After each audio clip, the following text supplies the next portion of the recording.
The moment you've all been waiting for. My stunningly delicious Week 10 tier list. Eli, you weren't here last week, but I did say that if these teams lose this week, I'm not going to talk about them. And a bunch of them lost. So, at the bottom of the tier list, absent, Giants, Patriots, Panthers, Packers. You all lost. You disgust me. Next, present, Cardinals, Bears, Falcons, Titans, Rams, and Jets.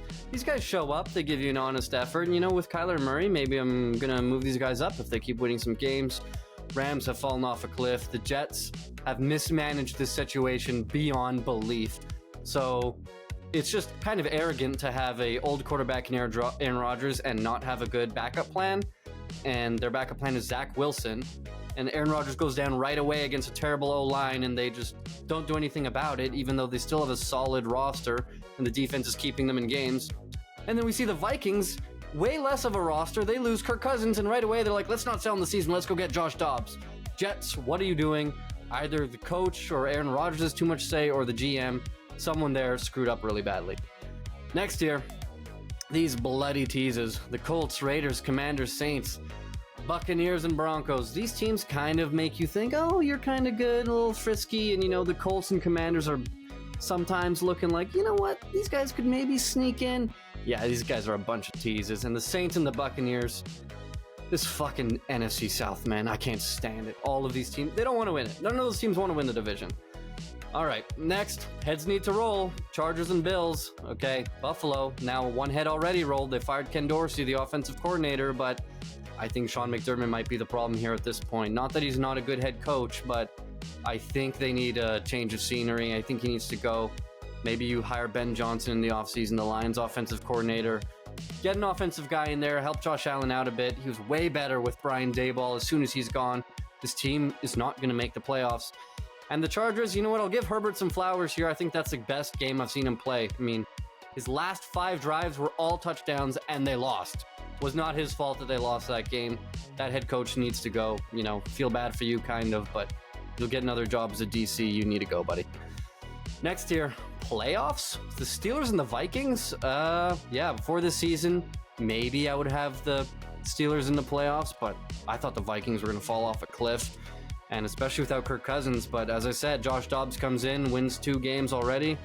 Looking nice, easy schedule. And the Steelers, talk about an easy schedule going forward. This defense is just carrying Kenny Pickett to the finish line. They're going to get smoked in the playoffs. Well-coached fun. Dolphins, Seahawks, Texans, Browns. Browns. Didn't expect them to win that game, but they pulled it out against the Ravens. Kind of a wonky pick 6, but hey, they got it done. Dolphins on a bye week. They stay where they are. Seahawks stay where they are. Come on. Tough game against Commanders. At some point, this team needs to show me something. The Seahawks are really weird this season, and CJ Stroud has been incredible. He's moving up. I've been unbelievably impressed with not just CJ Stroud, but that whole Texans organization this year. Next, no room for error. Both of the Jaguars and the Bengals fall from grace. The Jaguars, no room for error because they already lost against the Texans, and now the Texans are only 1 game behind. So this division suddenly is in question for them. And the Bengals, their playoff hopes are in question now. You cannot lose that game against the Bengals. Joe Burrow picked a bad time to throw some weird interceptions, and their schedule going forward is absolutely brutal. So if they pick up a couple other wins here, like random teams are going to make it over them. Browns, Texans, Steelers, all of these teams are playing better right now than the Cincinnati Bengals. Next, single team, spectacular against trash, the Dallas Cowboys. Joel, you said it yourself. This team is just going to blow out every ass team in the NFL. This week it's the Panthers. Beware, you're fucked.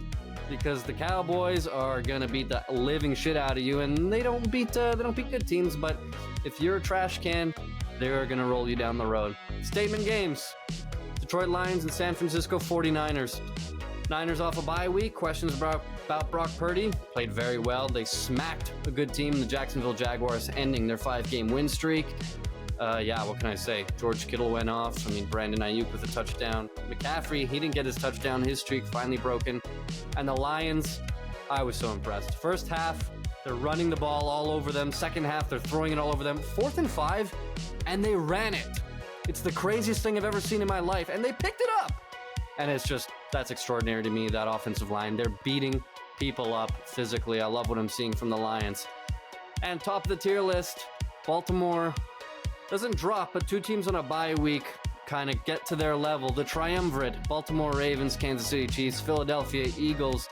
To me right now, not a lot of things separating these teams, but if the Ravens lose on Thursday night against the Bengals, by the way, that's a sweet game, they're in trouble. And Chiefs and the Eagles play each other. Very exciting Monday night game, Super Bowl rematch. That is my Week 10 tier list.